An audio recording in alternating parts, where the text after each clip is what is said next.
মুহূর্তে আমি দাঁড়িয়ে আছি মাধবদী হেরিটেজ রিসোর্টে।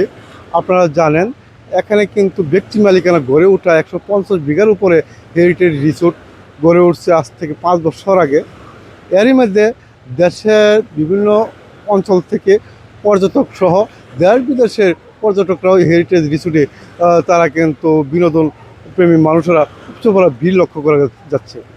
আমার পিছনে একটু দেখাতে চাই, তো আমার পিছনে একটু দেখেন যে এই যে হেরিটেজ রিসোর্টে যে এখানে কিন্তু ওয়াটার পার্ক, এই ওয়াটার পার্কে কিন্তু ঈদ বিনোদন ও প্রেমী মানুষেরা তারা কিন্তু গা ভাসিয়ে তাদেরও যে আনন্দ উপভোগ করছেন এবং তারা কিন্তু এই হেরিটেজ রিসোর্টে এসে বিভিন্ন রাইডসে তারা কিন্তু উপভোগ করতে পেরে তারা সন্তুষ্টি প্রকাশ করেছেন।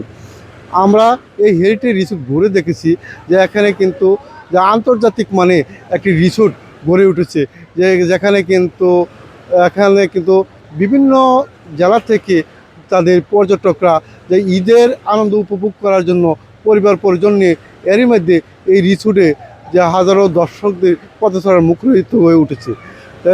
কর্তৃপক্ষের সাথে আমার কথা হয়েছে, তারা আমাকে যেমনটি জানিয়েছে যে এই রিসোর্টে যে পুলিশ, ডিবি, আনসার সহ তাদের ভলেন্টিয়ার টিম কাজ করছে, যেখানে কিন্তু পর্যাপ্ত পরিমাণ আইনশৃঙ্খলা বাহিনী মোতায়েন রয়েছে।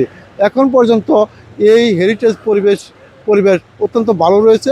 এই ছিল মাধবদী হেরিটেজ রিসোর্ট থেকে সর্বশেষ